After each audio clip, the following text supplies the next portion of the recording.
Bismillahirrahmanirrahim. Walhamdulillahi Rabbil Alameen. Wassalatu wassalamu ala ashrafil anbiya'i wal mursaleen wa ala alihi wa sahbihi ajma'in. Wa nashhadu an la ilaha illallah wahdahu la sharika la wa nashhadu anna Muhammadan abduhu wa rasuluhu. Allahumma la ilma lana illa ma 'allamtana innaka antal alimul hakim. Allahumma la ilma lana illa ma 'allamtana innaka antal alimul hakim.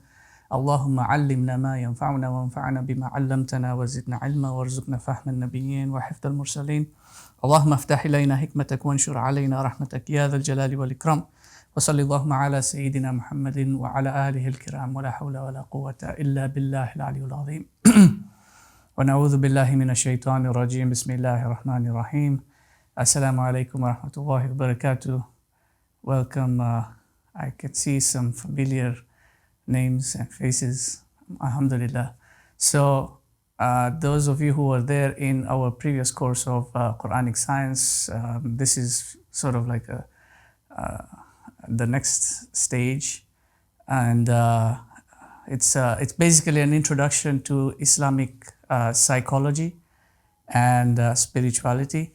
And this term Islamic psychology, I tend to have a problem with this term Islamic psychology, because there's really only one real kind of psychology, and that's an Islamic one, and anything other than that is really not psychology per se, because the psyche, the human soul, which is the English term, the soul, and psyche is the original Greek term, and its direct translation to Arabic is nafs.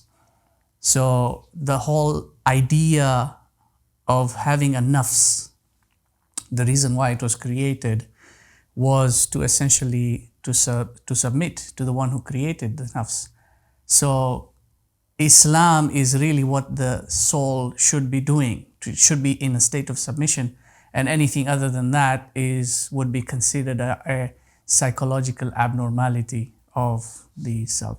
So, but anyway, this is the colloquial language that we are unfortunately using. So we'll use those terminologies the way they are. So, inshallah, today's session is just going to be a quick, segue, an introduction. So we're not going to do any actual study today.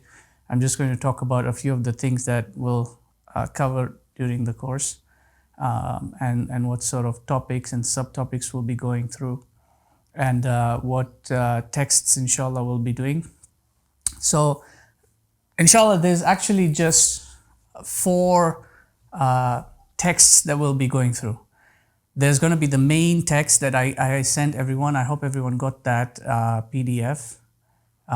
It is my translation of Imam Al-Ghazali's Kimya Us-Sa'ada. That's going to be the main body, the main text that we'll be going through. The other 3 texts, inshallah, will not actually go through the text, but I will talk about them and what they contain, and I'll abstract a few passages from them. The first is going to be, it's titled The Sustenance of the Soul by Abu Zayd al-Balqi. Was a 2nd, 3rd century Hijri scholar.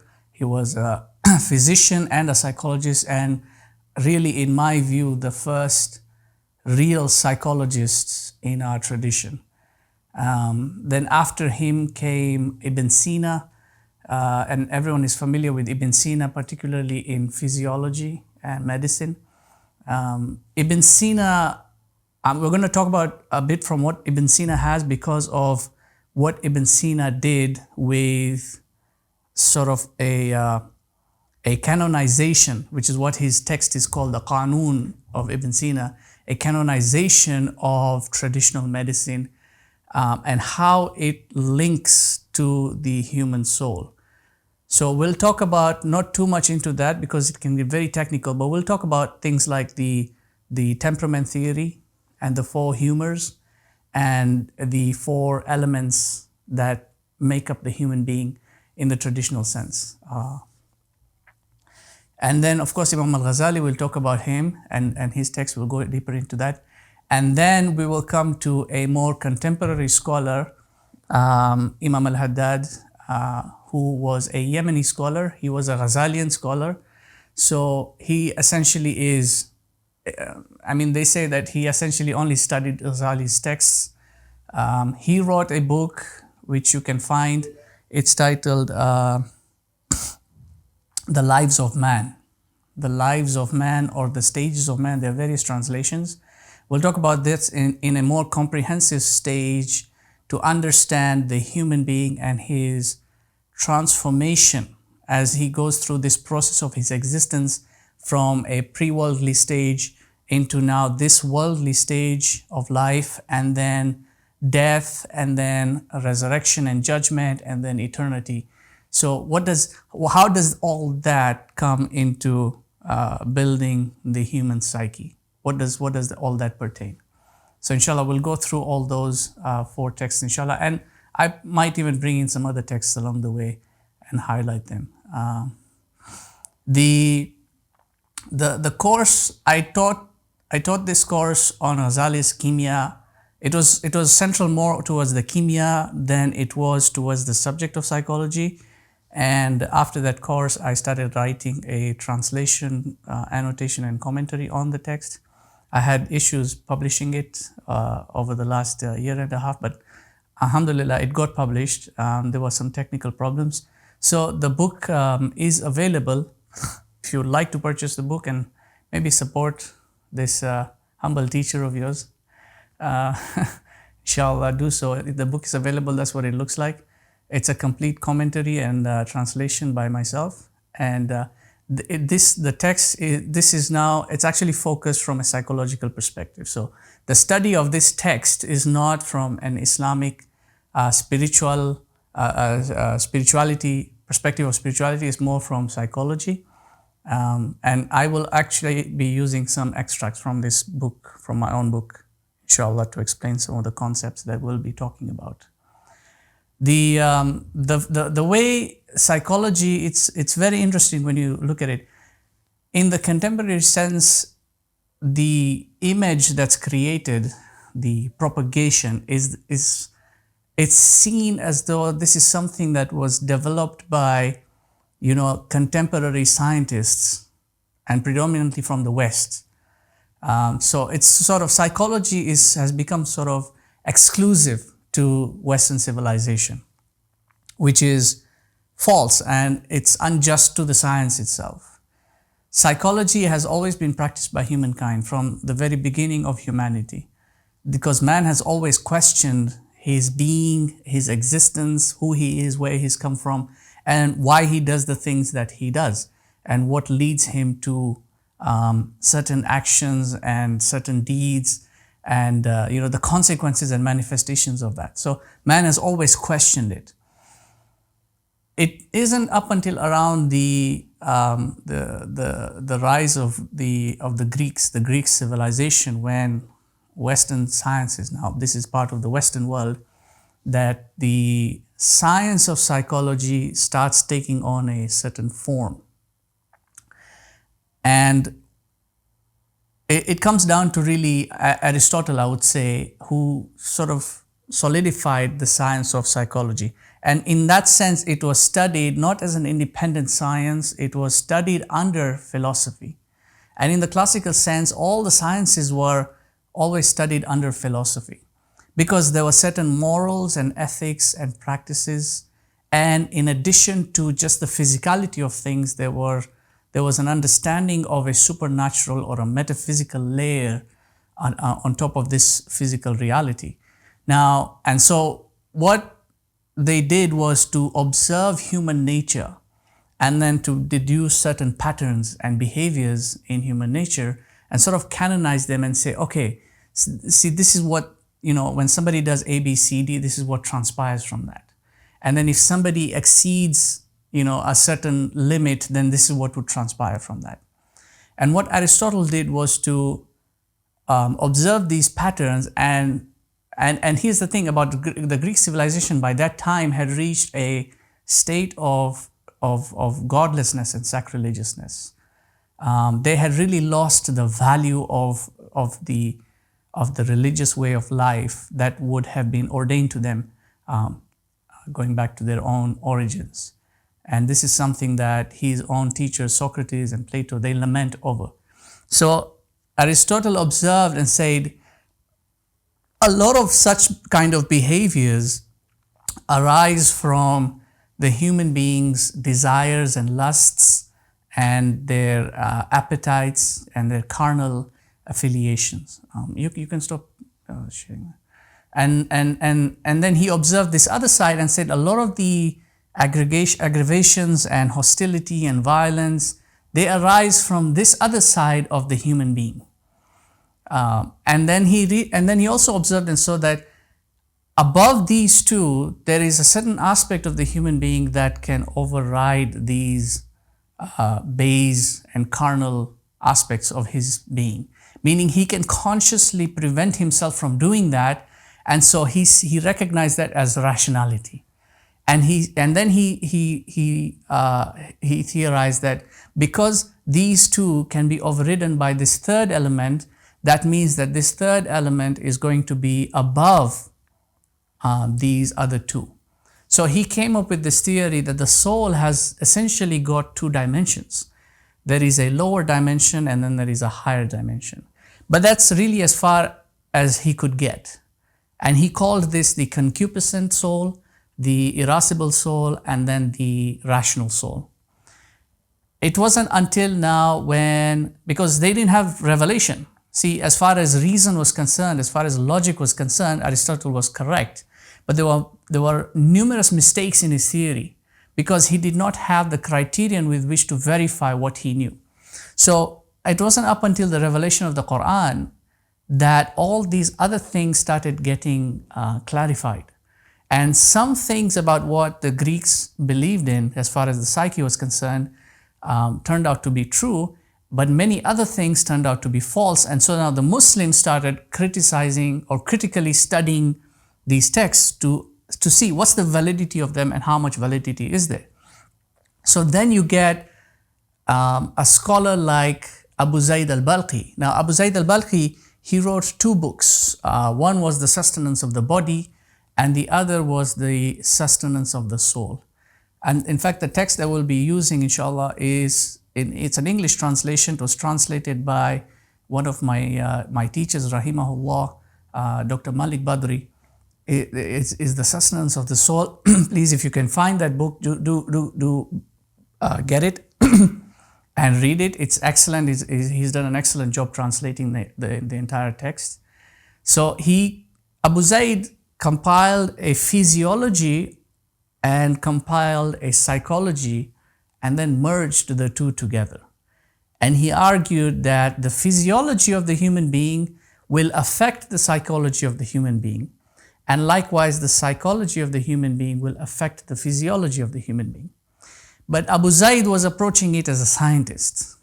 See, he was approaching it as a psychologist, as somebody who would apply that knowledge in the real world. He wasn't going by the theorems of it. He wasn't going at it theoretically. He was going at it practically. So in those texts, he offers you different kinds of solutions. You see, so if you're experiencing ABCD, try to put yourself in ABCD state or rectify it this way. And he shows how the root problems of psychology originate from the deeper dimensions of the human being, which is the heart. So a diseased heart will cause psychological imbalance. This is something that the Greeks were not able to arrive at, because it is the Quran that actually brought about the concept of the heart being central to the human being.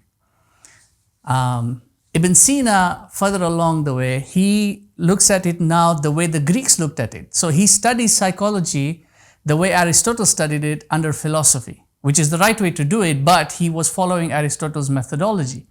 And Ibn Sina was focused more on the physiology, the medicinal aspect of the human being. So that's really his forte, even though he touches on the psychology a little bit. But then now comes Imam Al-Ghazali. And Imam Al-Ghazali is a unique individual because he sits in the interim between the extremes of many of the sciences of his age.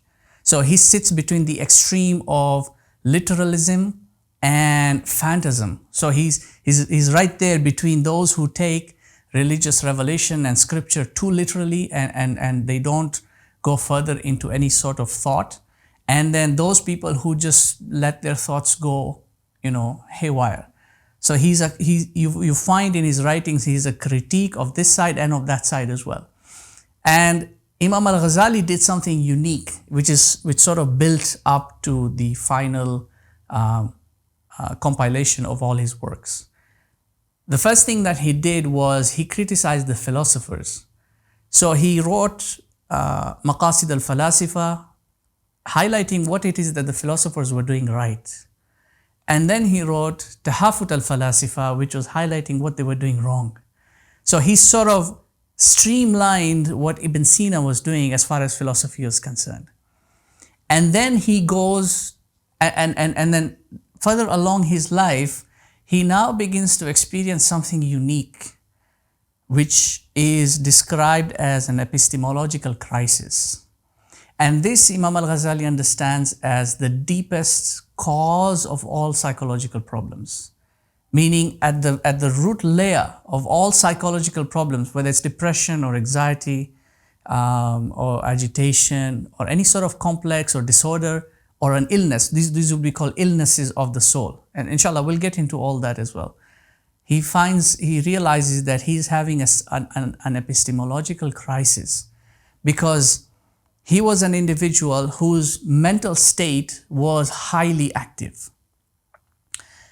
He could easily grasp anything that he was reading. He could study it quickly and like he studied philosophy in 2 years in his part-time, In 2 years, he mastered philosophy and he was able to identify what they were doing right and what they were doing wrong. And both his books were acknowledged in the scholarly world. So he is somebody who was, they say that there was no argument that he couldn't win.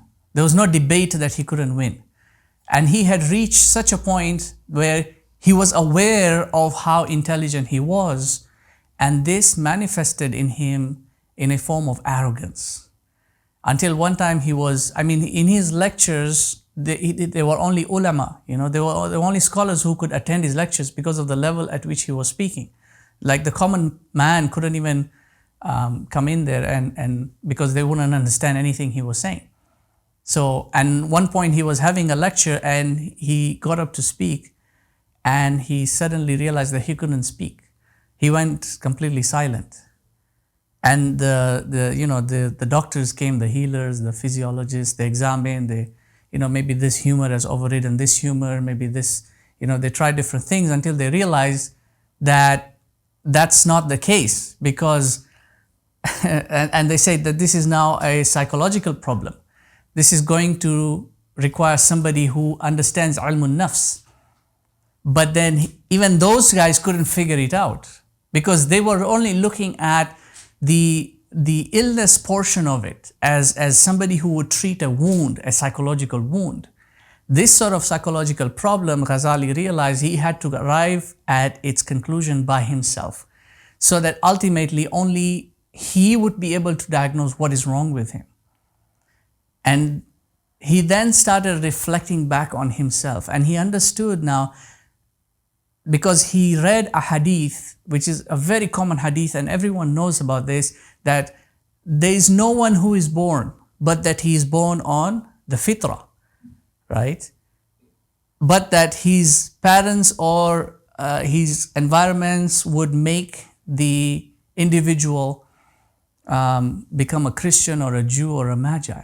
And so he examined this and said, and by the way, that hadith, if you look at it, it doesn't say that everyone is born a Muslim. A lot of people make this blunder of saying, oh, everyone is born a Muslim, but then the parents make them Christian or Jew. No, everyone is not born Muslim. Everyone is born on fitrah. It's deenul fitrah. And this also goes now into how we, conduct ourselves in society. We say, oh, he's converting back to Islam or he's reverting back to Islam. There's no conversion taking place. There's no reversion taking place. Islam is submission. It's a state of submission. It's when somebody who decides that they want to now submit to Allah subhanahu wa ta'ala, then they would now just change their internal state.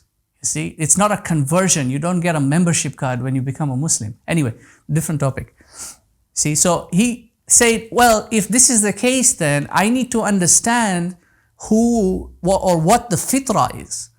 Because insofar as my understanding of who a Christian is, or who a Jew is, or who a Magi is, I can determine that.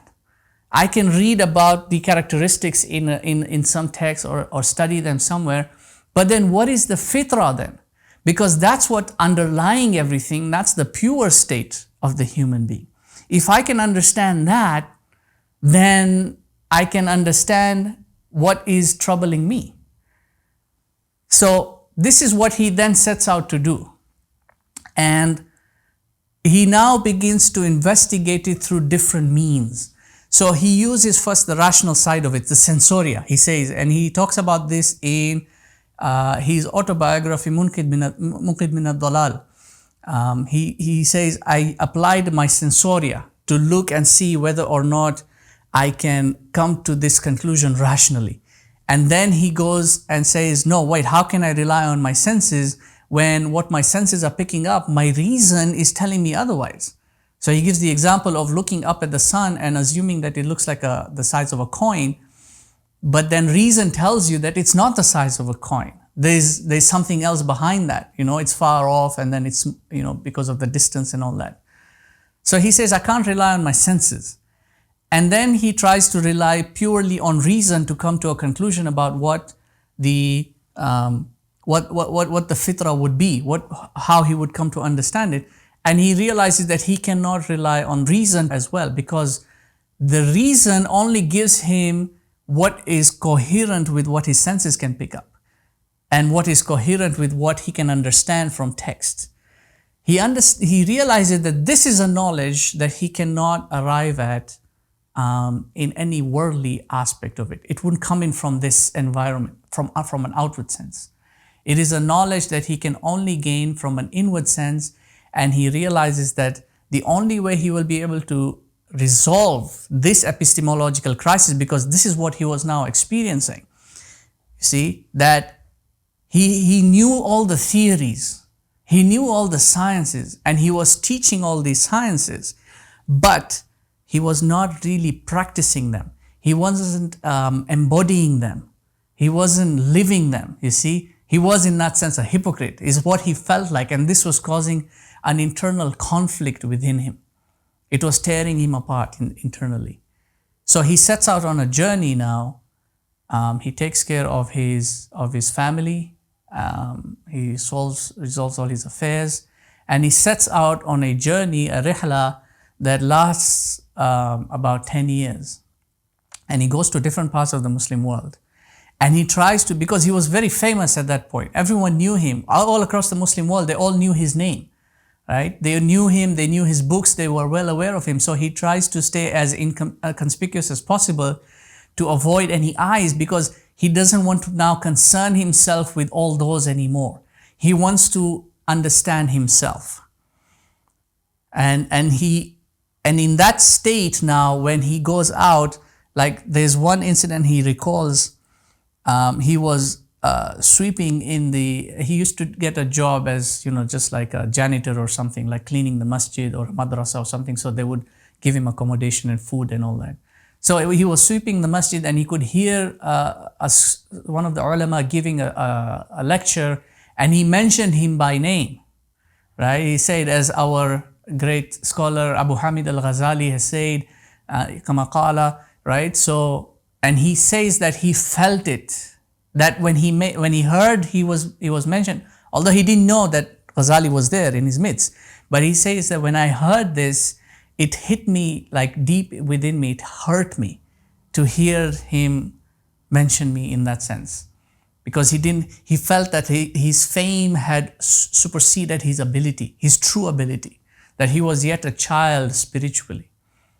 In another situation, he says that there was a man, he was sweeping the masjid, there was a group of ulama, and a man came to ask them a question, and they couldn't answer him, but then they didn't really follow up on that. They didn't make any effort to try and help the man out, so he felt that they had done an injustice on him. So Ghazali called the man aside and, answered the question for him. And so the man, he sort of laughed, and so, those ulama couldn't answer me, and you're just the cleaner. How would you know the answer to this? So he went and he asked the ulama again and asked them, is this correct? And they looked at it and they said, yeah, it's correct actually. We didn't think about this. And they tried to call him back, to call Al-Ghazali back, but then he had already left. He decided he's not going to stay there because once again, he didn't want to come back into the spotlight. Anyway, this whole transformation that he goes through ultimately brings him to realize himself. When all these other affiliations and attachments that he had, that he was accustomed to, the lifestyle, the popularity, the fame, the spotlight, all this, when he was now completely detached from all that, is when, and he's now alone. And this is really what zuhud would entail in spirituality. The path of zuhud is, the path of the knowledge seeker should be a path of zuhud. Once he's detached from all that, is when now he begins to understand the more profound meanings of existence. And that's what now leads him, because he's now able to see what he couldn't see when he was in that state. You see, he's now able to see the state of the Muslim world.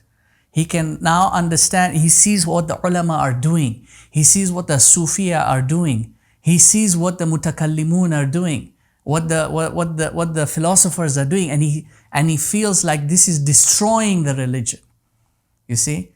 Because he sees the fuqaha who were supposed to preserve the understanding of the religion have turned Islam, have turned Deen into jurisprudence, because at that time it was now a game.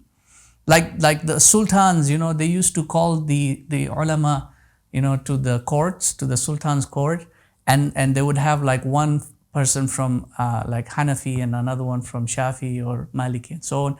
And then they would ask them these ridiculous questions, right? And then tell them to solve them for jurisprudence. And so they would observe how these two, it would become an entertainment for them, right? And then he saw that dhikr had been turned into tasbih. This is what the Sufiya were doing. It was just, it was on their lips, but it hadn't manifested their heart because they were in a state of delusion. And they had completely neglected the true meaning of knowledge, and they were now in this state of batiniya. This esotericism is this phantasm, right? And then he was looking at the mutakallimun and said, they've turned aqidah into some sort of, doctrinal criteria or prejudicial criteria for them to judge according to their understanding who gets to enter paradise and who gets to be kicked out.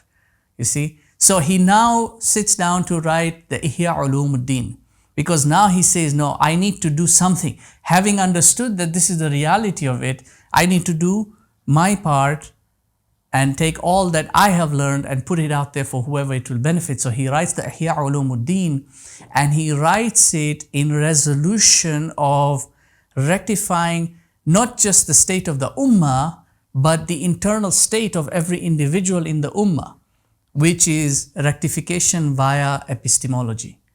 Rectifying the internal epistemological process of the human being brings every individual to a sound state, and then collectively the ummah into a sound state. So if you look at the Ihya Ulumuddin, the structure follows the very blueprint of epistemology as is defined by Jibril alayhi salam and his interaction with the Prophet sallallahu alayhi wasallam.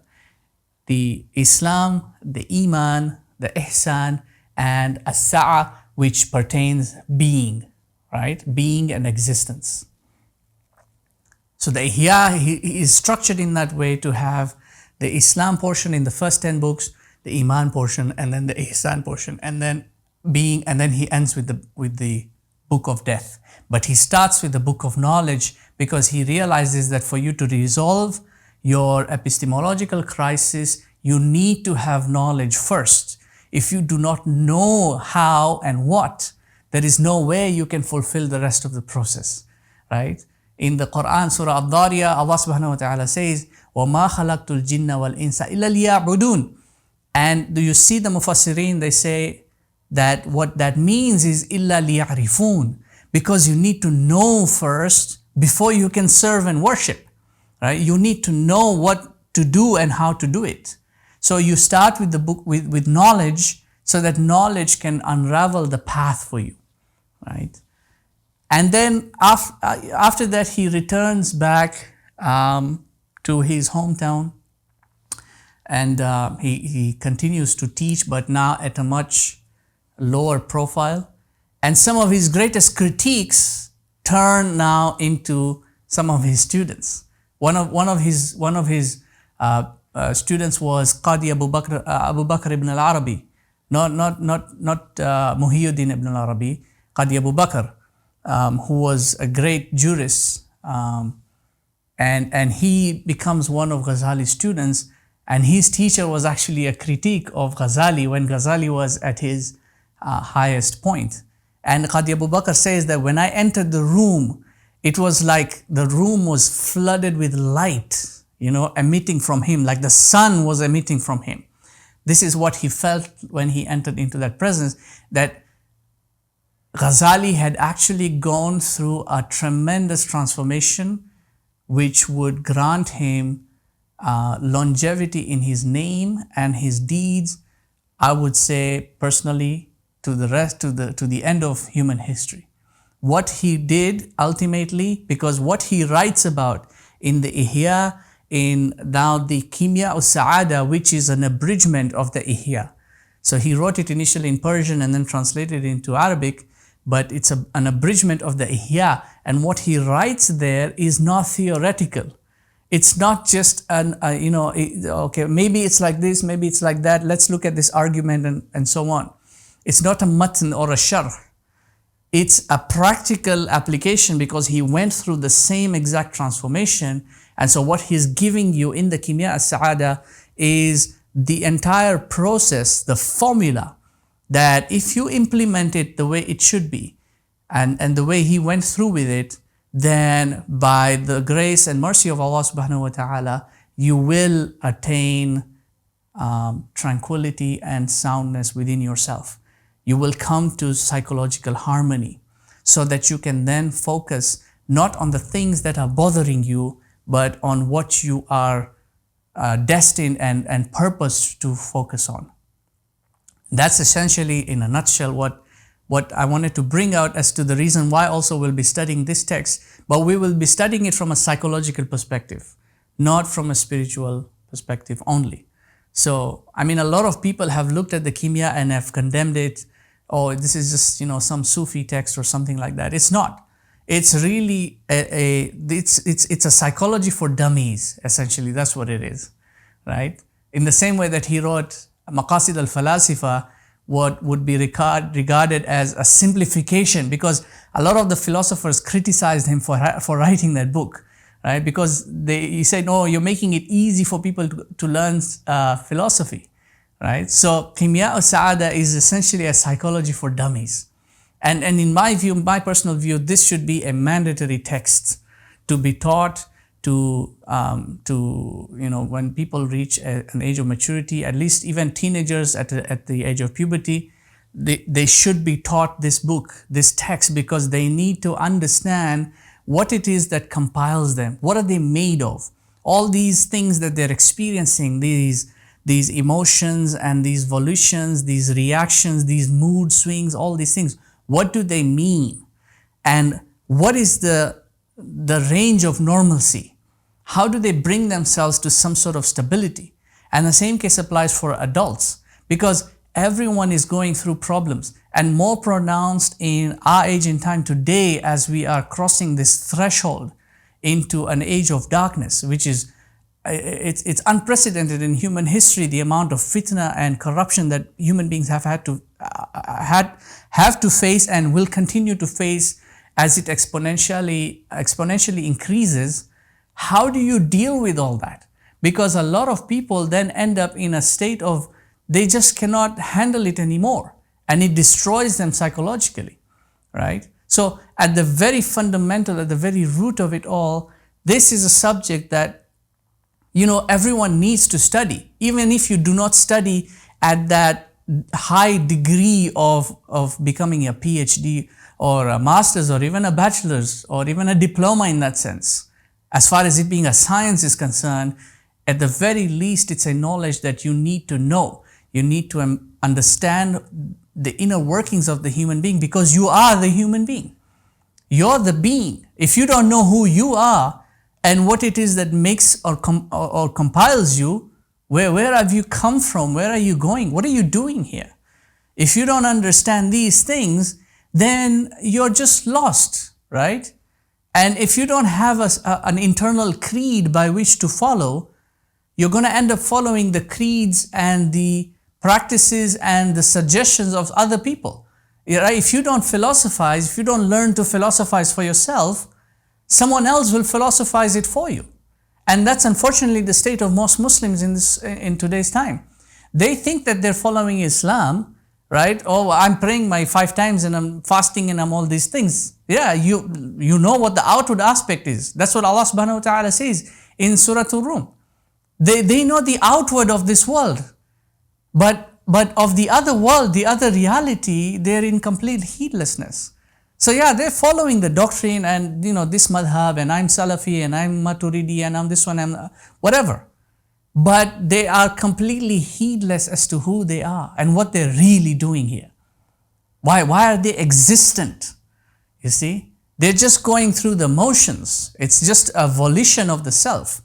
They are self-driven, you see, and a lot of them end up being selfish, not selfless, because they're not detached from the self. They're stuck to the self, and the self is stuck to this world. And they are materialistic. They will deny it till kingdom come, but they are materialistic. They are attached to these worldly aspects, men and women included. And the bigger consequence of that is that the generations that follow end up getting worse and worse because they adapt the same thing that their parents teach them. And this is what that hadith means, right? Every human being is born on the fitrah, but it's the parents that make them a Jew or a Christian or a Magi or otherwise. So every human being is born in a sound psychological state that is in complete harmony with divine ordinance, the nature of this world and the nature of the spiritual realms, is in complete harmony and soundness. But it is the parents that convert them. It is the parents that change them. You see, it is the parents that give the child the iPhone or the Android or the tablet so that they sit there on the YouTube watching all these rubbish things, forcing imagery upon them and unrealizing as to the damage that does to the human psyche, to the development of the mental state. Because if the intellect is crippled, then the lower dimensions of the self cannot be controlled. And this is the agenda of the Dajjalic world. It is the agenda of the world of Gog and Magog. This is their agenda, to cripple humanity so that they can control them. Not the individual control themselves. No, the external aspects, the external forces control the individual, so that their mental capacity is reduced. That's what these things do, because the natural growth of the human being has to be in harmony with nature itself, not with forced imagery, not with all these cartoons and rubbish things that are being shown and force-fed onto children via their senses, via their visual senses and their auditory senses, force-fed rather than experienced. See, the children today do not experience reality. Reality is force-fed on them, and a reality that's fabricated. And that diminishes their mental ability, their power of comprehension, abstraction of reality. It breaks it down and it ruins their growth further along the way. So you see in many of these children, they do not have proper development as far as their physiology is concerned. Their sensory motor skills are diminished. They have no coordination. They have no athletic development, even as far as their stage, their body posture, their body language. They don't have that. How they dress, they don't have any conscious awareness of, should I dress this way or should I dress that way? You see, they don't have a proper development of speech. They just speak, it's it's all haywire. And then this will eventually transform them into the teenagers that they become. And then the adults that they become, because if the early development stages are not, and inshallah we'll go into child psychology as well. We'll talk about children as well. And then we'll talk about teenagers as well, and then we'll talk about adults as well, inshallah. But this is what ultimately transforms, so that now what practice they grow up with becomes entrained into their psyche, and this is what they will eventually transfer onto the next generation, onto their children. So with each generation, there is a diminishing level of intellectual prowess. They don't have the same intelligence as our predecessors had, and for that reason, they can no longer comprehend true knowledge as our predecessors did. Because if you were to try and find a Ghazali in this age, you will not find one. You try and find Ibn Taymiyyah in this age, you will not find one. Any scholar you want to mention from our predecessors, you will not find anyone in our age. And certainly not in the future generations to come. Because the intellectual power, the strength and ability of comprehension, and the purity of the self and the heart is not there, because it is being force-fed and it is being broken and diminished by all these external factors. And I know, inshallah, some of you are in the eschatology course. You're in Ustad Hasbullah's class, and there are a lot of things that you're studying in there, which, inshallah, I hope that once you understand this subject, this science of how human nature functions, there are a lot of things you will start understanding now in that other class, because eschatology, it pertains human beings, right? Everything that we do and manifest, that's what is going to come out, right? So understanding human nature will enable you to understand why these people do the things that they do. You see? What is it? What's the agenda behind the Zionists and them doing what they're doing? What's their agenda? What's Gog and Magog's agenda? What is the agenda? How do these come about? Ibn Khaldun said, because eschatology is about human history. It's not about the world. It's not about the beginning of the world and the end of the world. It's about the beginning of human origins, human history, and the end of human history. And to understand history, Ibn Khaldun said, you need to understand the philosophies that bring history into fruition. What are the ideologies that instigate the events to take place? So that when you look back and you study them, it's not just the event you're studying, you're also studying the ideology that went about behind it. The Prophet ﷺ said, إِنَّمَا الْأَعْمَالُ بِالنِّيَّاتِ. The actions are contingent on the intentions. It's not just the outward sense of what has happened, it's also what prompted that to happen when the person was doing it. You see? So understanding human nature in its inward aspect will also enable you to understand the outward manifestation of it. And inshallah, this science will also complement the other one of eschatology that most of you are studying, inshallah. Let's end here for now, inshallah. Okay, so just a brief, the way we've structured these classes, inshallah, we originally wanted to have a more dynamic presentation. So we wanted to have multiple cameras, but due to the technicality of it, we're not able to do that. So unfortunately, we only have one camera here that's recording the live sessions for those who are on the Zoom. And we also have some live audiences here as well. But we also have other cameras that will be recording simultaneously. So if those who are on the Zoom class, if you see me looking here and there, because I'm looking at other individuals here as well, don't be concerned about that, because like I said, we have a live audience here as well. We are doing these classes from my home here in Trabzon, Turkey, where I live now. And so these other cameras that will be recording as well, they will be pieced together and edited and posted online for those who are not able to attend the live classes. But I will encourage whoever is able to please attend the live classes, because such a science cannot be studied passively. It's not, You can't just listen to a lecture and expect to understand everything. You need to be there physically so that you can at least interact and ask questions and clarify your understanding better. The recordings that will be posted online later on are just to facilitate for those people who really are not able to attend the live classes in person. And inshallah, the way we will do this is because of time limit and time constraints, we will only have 1 hour of my lecturing and the study itself. And then we will dedicate a half hour to a question and answer session, discussion, or any comments and thoughts to be shared. And if you have any questions, you can put them down. They will be passed on to me, or you can ask them yourselves, inshallah.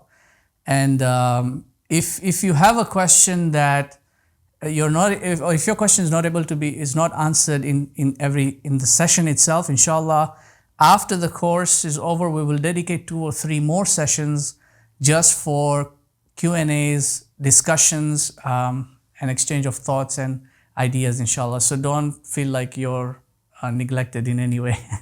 If you have a question that's of a personal nature and you feel that you don't want to share, in the session itself, you can always send me an email. But please don't flood my inbox with all the questions that you have. Please ask as many questions as you can in the class so that it can benefit others, right? But if it is of a personal nature and you feel like you don't want to share that with anyone, there's no problem, inshallah. Send me an email and I will try my best to answer you through email. It's a bit difficult for me to have to sit down and type everything out. It's easier for me to speak it out. But I will definitely give it its attention, and I will respect the privacy of the question, inshallah ta'ala. You take a break? Okay, so inshallah, let's take a quick 5-minute break, and then we'll resume. We'll resume in 5 to 8 minutes, inshallah. And then we can have any questions or whatever. You can just stay online and mute yourselves or turn off your cameras and stuff. So can you, inshallah.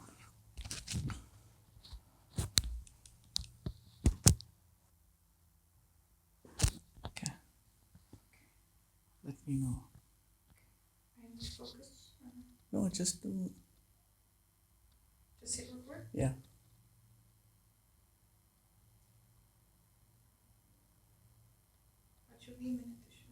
Okay. Now we can start off, inshallah.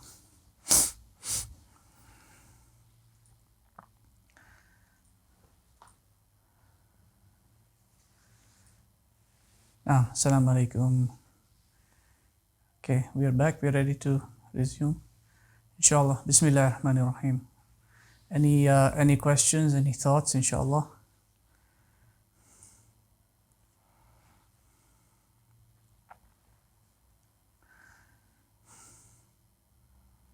It's okay, inshallah. If there's I know there's not much to uncover in this first session, so if there are no questions, that's fine.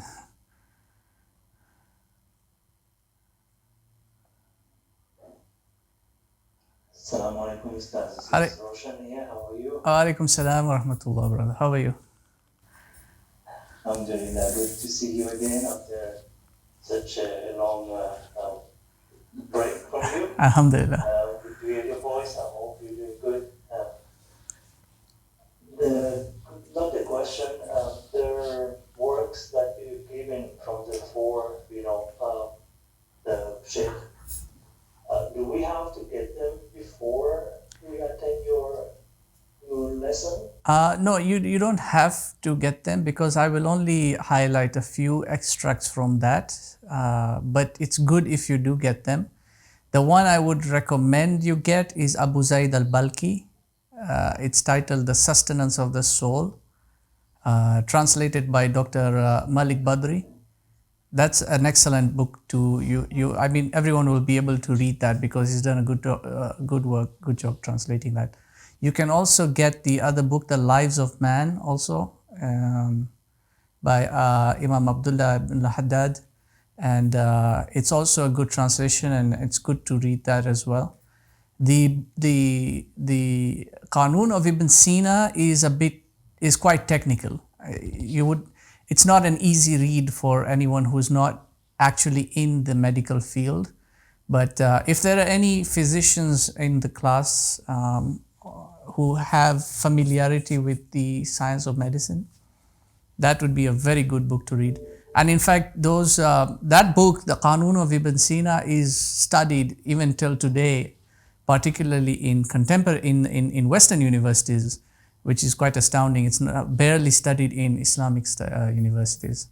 I know it's studied here in Turkey, in the universities here in Turkey, but I don't know of anywhere else. But they actually, like Johns Hopkins, they have a course. If you're doing medicine at Johns Hopkins, you will study the Qanun of Ibn Sina, and they have like all the herbs that Ibn Sina talks about. They have gardens where they grow these herbs. In the United States, I know of. Here in Turkey, in Istanbul, if you go to the Museum of Islamic Science, they actually have an entire garden, a park, where you can find all the herbs that Ibn Sina talks about, and they grow that. So that text is a bit more technical, but the other two, it's good. The third one, which is Al-Ghazali's Kimya al-Sa'ada, that PDF is there. Saif had uploaded it, so you can download it, inshallah. Now, just a note on that text, the translation that's on there it's just a rough translation. I just did it, really quickly. So don't rely on that translation. It's only there as a reference point for those who don't understand Arabic. Inshallah, we'll go through the whole text line by line throughout this course. So I would advise everyone, first of all, do not share that PDF outside the classroom because of these mistakes that are in there. And I guarantee you there are mistakes, I know. There are some mistakes you will see yourself. Some I will highlight myself because I already compiled the text. So don't share it outside. This is exclusively only for those who are attending this course. And if you can, please, my methodology of study is not passive, it's active involvement. So please write down the text by hand. Write down the Arabic text by hand. You can write it down as a flowing text continually, or you can write it down as I've put it in segments, line by line, right? So you can break it down and leave spaces in between to fill in your notes, as you will take notes during the class when I'm giving the explanations. Please write down the text. Otherwise, you will not be able to benefit from this course. I guarantee you will pass through this course passively and it will not get you anything, and you'll probably forget everything afterwards. But writing down, it is going to embed it in your memory and your practice. Writing down also has a unique effect on the human psyche. The motion of your hand, your thoughts will be streamlined and synchronized with the motion of your hand and your brain, your sensory motor functions between your brain and your hand and your senses and your eyes. And this will allow your thoughts to understand and to grasp better what it is that you're looking at, you see. There's every text that I study, I write down by hand. And my wife is here, she can attest for that. I'll be sitting for hours at night writing down the text by hand.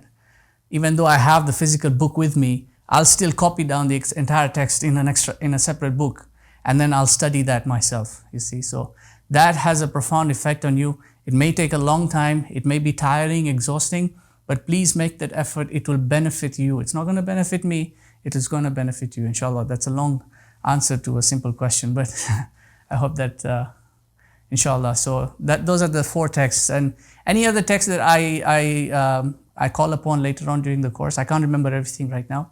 I'll tell you what the book is and who the author is. And you can get the book if you want. It's good to have it, even if you don't understand it. You can get the book, at least keep it. And inshallah, as time goes on and your understanding expands in the field of study, you'll be able to better grasp what the author is talking about, inshallah. Now. Book recommendations for this course to read around the topic. Okay, I just answered that question, inshallah. If there are any books that come up, I will make mention of them. But for now, these are the 4 dominant texts that we'll be looking at, inshallah.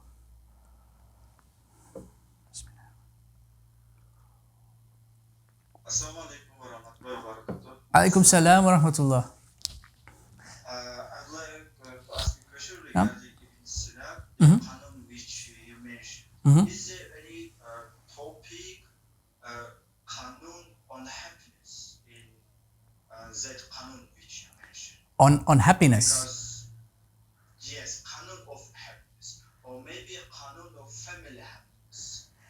Well, the Qanun of Ibn Sina is medicinal. It's medicinal and it's scientific to the field of medicine. So Ibn Sina talks about the body mostly, and he talks about the diseases and how to treat them, how to prevent them. It's mainly a book on medicine.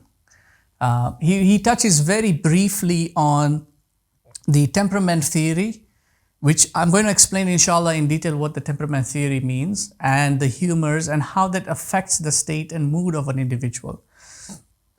It's Ghazali who actually talks about the side of happiness, because what Ghazali talks about is that there is a happiness insofar as the outward aspect of the human being is concerned, the biology of the human being. Like if you're in a certain environment, you're going to feel sad. You're in another environment, you'll feel happy.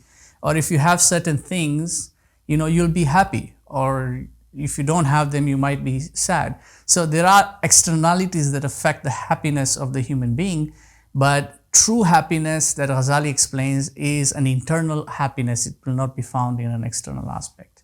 So the idea of happiness is, we'll look at Ghazali's text on that. You won't find it in the Qanun of Ibn Sina.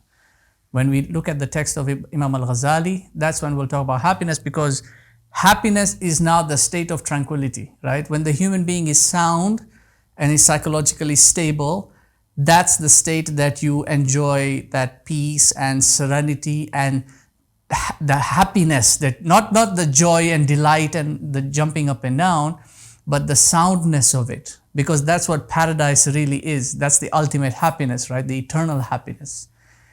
So the Jannah is a place of absolute tranquility. So Ghazali talks about how can you achieve that while you're in this world, or have a taste of that. How do you get even a taste of that while you're in this world? This is what he talks about. So, as I understood, he has given some, let's say, instructions step by step, for instance. So, can you please mention some? Because it was a long time ago, at least 15 years ago, when I searched regarding this.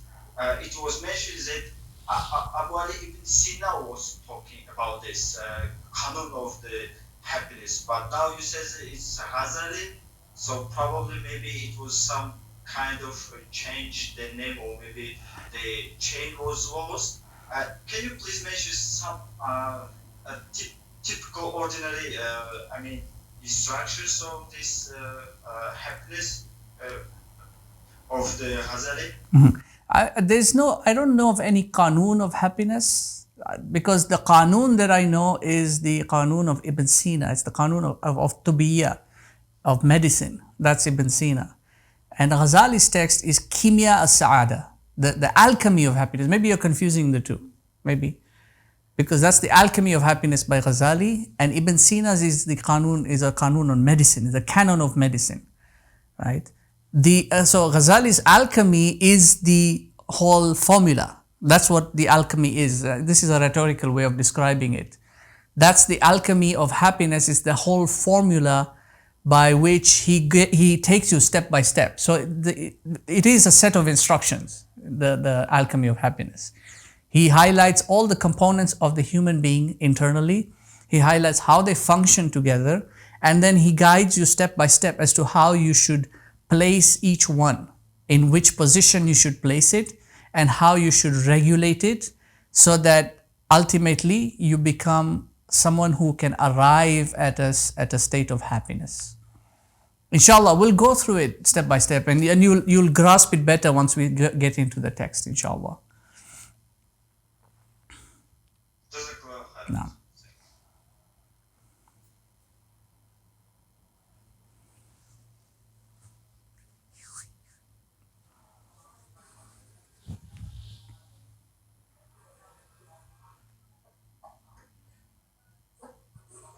Anyone else? Any other questions or comments or thoughts? Assalamu alaikum wa rahmatullah, Sheikh. Alaikum salam. Alaikum salam wa rahmatullah. Sheikh, myself Numan, I'm from Islamabad, Pakistan. I don't really have any question, but I just wanted to thank you for all of your work. And just wanted to tell you that already going through with all of your Alchemy of Happiness work. And this is like my first time watching you live, and it is a very good experience. I mean, Jazakallah. Thank you very much. Jazakallah khairan. Jazakallah.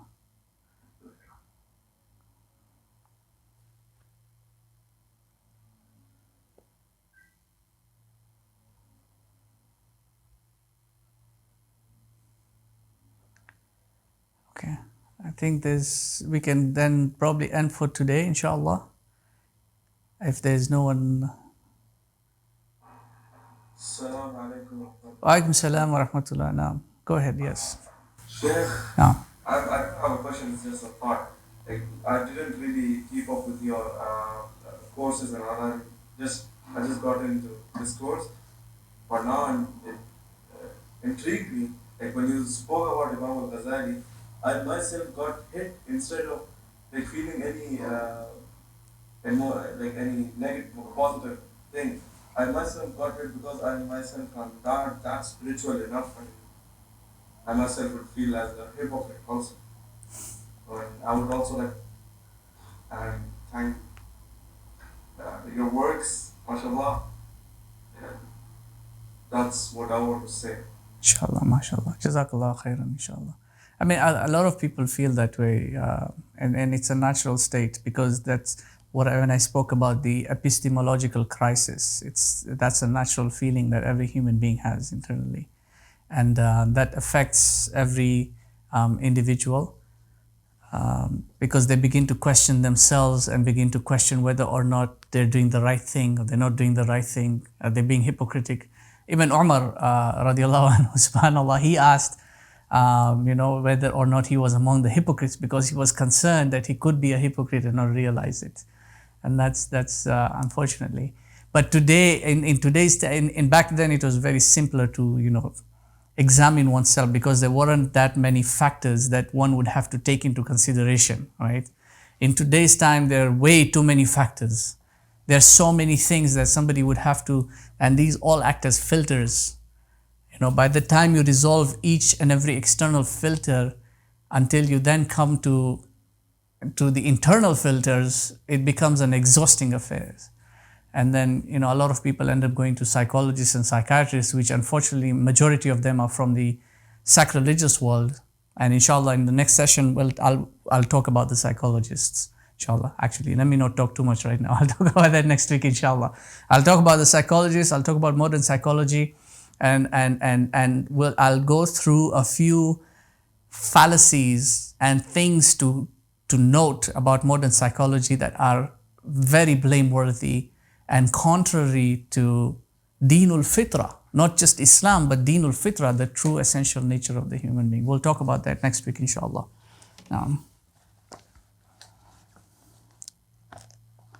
Any comment on the late Dr. Malik Badri? The dilemma of Muslim psychologists. I'm not going to talk much on that, but inshallah, you can read up on some of the work that Dr. Malik did, and you will also find some of his lectures on YouTube. I believe there are some that have been posted. Dr. Malik was, in my view, is one of the most profound psychologists of our age in the Muslim world, because he really tried, and he did succeed to a great extent, because Western psychology is not all that bad. You see, there are certain aspects of psychology that the Western world has uncovered from Western civilization and academics that are true and they're beneficial. In the same way that I mentioned, in the classical sense, you had Aristotle from the Western world, and then you had now the Muslim scholars, and there was a merging that took place. So in our contemporary age, I would say Dr. Malik is somebody who, did his best to sort of merge this, to take what it is that comes from Islam as far as a knowledge of the nafs is concerned, psychology, ilmun nafs, and then to take the practices, the therapeutic practices that psychologists are implementing contemporarily, and to merge the two together. So he did very well in that sense. The issue with Muslim psychologists predominantly is that they tend to Islamicize what comes from the Western world instead of developing the science as it has already been developed within the Ummah and the tradition. So they take the psychological theories and all the stuff that comes in from the Western world. And when I say Western, I don't mean like physical Western, I mean the secular world, essentially is what I mean. Like Sigmund Freud and on these characters, they tend to take that and they try to Islamicize it. They try to convert it, right? Which doesn't work because, first of all, it's got no grounding as far as nafs is concerned, right? These people don't know anything about the nafs. So you can't really expect them to give you psychology per se. And that's the problem with Muslim psychologists is they take that and then they try to convert it. Whereas what they should be doing, as Dr. Malik emphasized, is to develop the sciences that are already there in the tradition.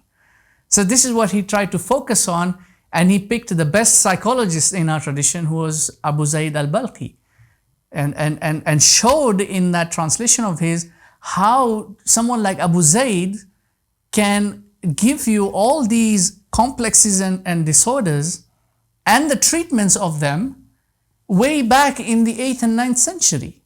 So where does contemporary psychology even have a standing as far as that is concerned, right? And this is, I mean, I studied with Dr. Malik. The main course that I did with him was child psychology. And that's really where my focus is mostly. But that's the same training that I got from him. And that why aren't we developing our sciences from within? Because if we were, and you will see within this course of ours, inshallah, we'll be talking about psychology, but we are not going to use a single theory from the secular world. Not a single theory, not a single axiom or principle, anything from that side of the world. Everything is from our tradition. Everything is from our books. So, and this might be a personal agenda, but I do want to prove that we can study science and become scientists without having to involve Western civilization in our practice, without having to bring in their approvals and recognitions, without needing them at all. And this is really what Dr. Malik was trying to do. Rahimahullah, may Allah subhanahu wa ta'ala grant him Jannah for his efforts, and inshallah.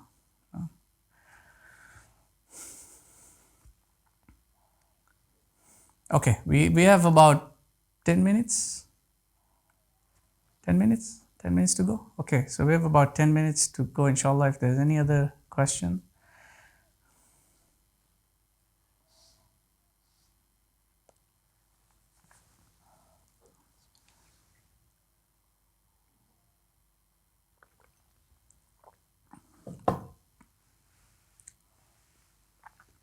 Okay, if not, then we can end for today, inshallah, and meet back here next week, same time, same place, inshallah. And I hope that I will see as many attendants in the future sessions as they are. Usually in the first session, there's so many people will attend the class, and then as the sessions continue, we end up having to only have 1 or 2 participants in the class. So I hope you will all maintain consistency, inshallah. Now, there's a question, I think, from Saif. Actually, yes, actually, I have raised my hand. Yeah. Check if you can answer something. For people who have joined this course and have a background in what we already, as you mentioned, Western or secular psychology, maybe they're a psychiatrist or they have experience of therapies related to psychology, or what can they expect to to learn and improve on during this course, inshallah? Inshallah. So, inshallah, next week is when I'm going to talk about this, about Western psychology and the practices of Western psychology, and I'll expand further on how that practice is done. But secular psychology deals primarily with the outward aspect of psychology. You see, so if you have, and whoever studied psychology can attest to this, psychology in the contemporary sense deals with behaviors and traits.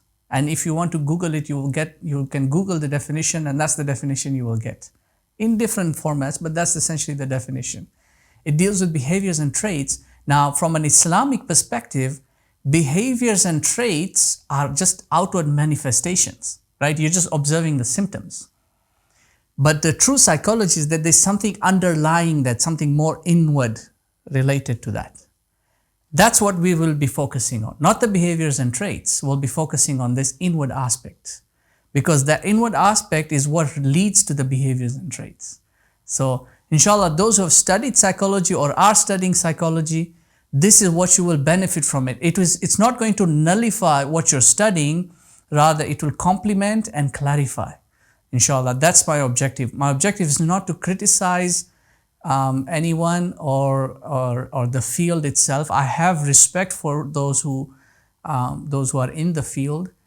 As long as their intentions are sincere, they do help people. They do, and this is a good thing. So I have respect for such individuals. I do not have any respect for those who just take advantage, who are in the field because it's a money-making venture for them, right? Charging $200-300 an hour just so that they can get by with it. I have no respect for such kind of individuals. But those who are actually helping people and they're sincere in the efforts and the field itself, I have respect for that. All I want to do is to point out the aspects that are propagated from these fields and these individuals. What is the accuracy and authenticity of those propagations? What does Islam have to say about that? We'll talk about that next week, inshallah. I don't want to spoil it for anyone. So you will benefit from this other aspect, inshallah. Okay. Inshallah. Before I pass it on to the next person who wants to ask a question, Sidi, are you planning on touching on, I know this is an introductory course, so maybe it's going to be another course, but are you planning on touching on things like social psychology and maybe for want of better words, the darker side of psychology? So, for example, you know about psyops and how current authorities are using these types of techniques. Yeah, inshallah, we'll talk. Yeah, I'll touch on all those aspects. I will talk. I'm not going to get too technical or too detailed into that, because that can actually take on its own route. It's extremely. There's a lot in it. That's what I'm trying to say. But I will talk about that, inshallah. Thank you. Yes.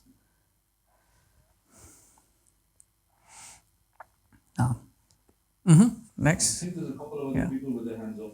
Yeah. So they can unmute. Do you want to?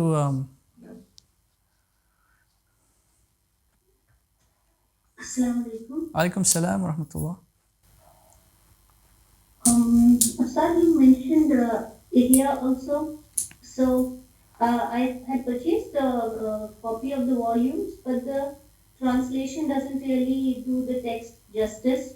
So can you also recommend any translation or tafsir or commentary for the area volumes in English? The best that I would say it comes closest to giving you a good translation and explanation is the publications done by Fons Vitae. It's a UK publication, and it's a lot of those different books have been verified by scholars who actually studied the Ihya Ulumuddin. So there's one that has been, like you'll find a foreword by Hamza Yusuf, you'll find another foreword by Dr. Abdullah Hakim. you'll find there are a number of scholars who actually studied, and Fons Vitae, they went through a long process to translate those books. Unfortunately, they are a bit expensive, and they sell each book individually. So accumulating all 40 books might be tricky, and there are still some books from the entire collection that they haven't yet finished translating. But that's, in my view, is the best translation you would get. Because here's the thing about scholarly texts, particularly with scholars like Ghazali, Fakhruddin al-Razi, all these prominent scholars. See, these were individuals who were masters of language, right? They really mastered the Arabic language. And to translate a language at a level of mastery, the language in which it will be translated also has to have some mastery. Like, it has to be at least at par, And unfortunately, a lot of these translations, like, they'll understand the Arabic, but they don't have a mastery in the language in which they will translate it. So they don't have a mastery in English, or they don't have a mastery in Urdu.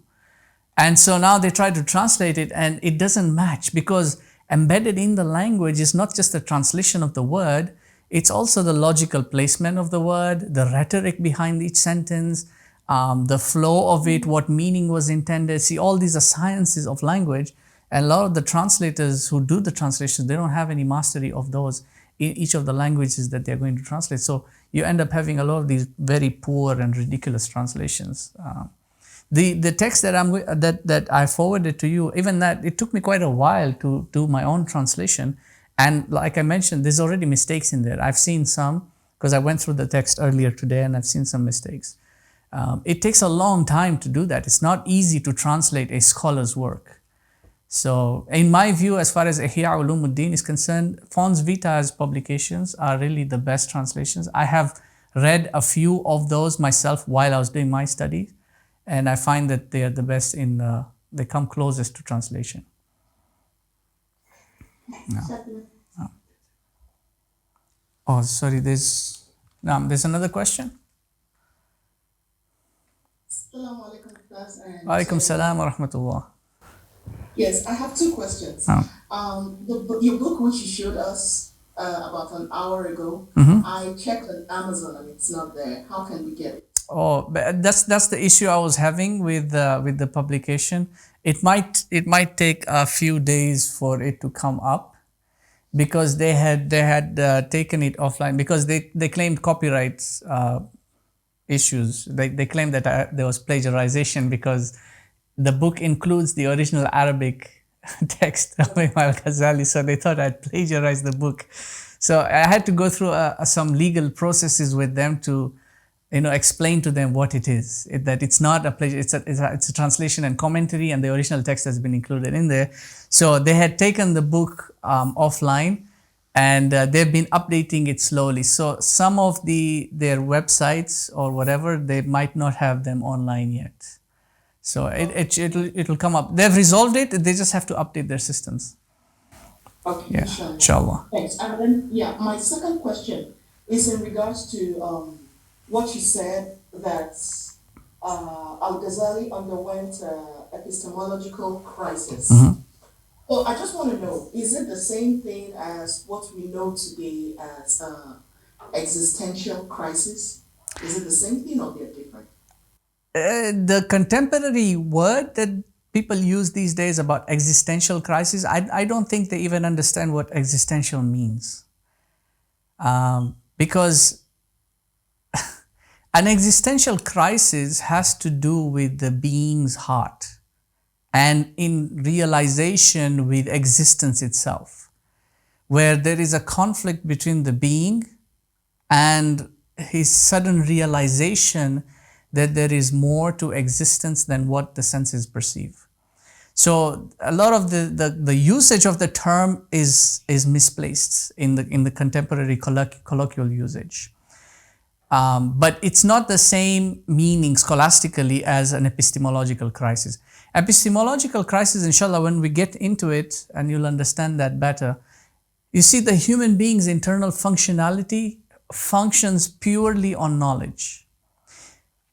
100% of the human being's internal functionality is on knowledge, and underlying that is language, right? So everything about the human being's consciousness in his affirmation, his negation, and his realization has to do with what he knows, how well he knows it, and whether he understands why he knows it. And a lack of knowing puts the human being in a state of agitation. So you'll see this in my writing, and I've mentioned this before also, that the human being's most agitated state is a state of not knowing. That's the epistemological crisis. When there is an internal conflict between what you think reality is and what you know reality is. You see? And the knowing itself has to come through a certain process. So we'll talk about, Ghazali is actually going to talk about this in the Kimya. That there is a knowledge that comes from the sensory world, and then there is another knowledge that comes from another world, and he explains how that knowledge comes and how the human being can prepare himself to receive that knowledge, because only that knowledge can resolve the epistemological crisis. So we'll talk about that, inshallah. Inshallah, I'll get to that. Thank you. Okay, so I'm given the indication that our time has run out for today, inshallah. So we'll touch base next week at the same time, inshallah. And I hope to see everyone again. And if you have any questions, the group discussion is open. And the if not, then inshallah, I would prefer if you would ask your questions in class. So when I explain them, it can benefit others. And there's a lot more people who will watch these sessions once they're uploaded. It will also benefit them as well, inshallah ta'ala. So let's end here, inshallah. سبحانك وبحمدك نشهد أن لا إله إلا أنت نستغفرك ونتوب إليك ربنا تقبل منا إنك أنت السميع العليم وتب علينا يا مولانا إنك أنت التواب الرحيم برحمتك يا أرحم الراحمين بارك الله فيكم والسلام عليكم ورحمة الله وبركاته جزاك الله خيرا. Thank you for coming, inshallah. See you next week. جزاك الله.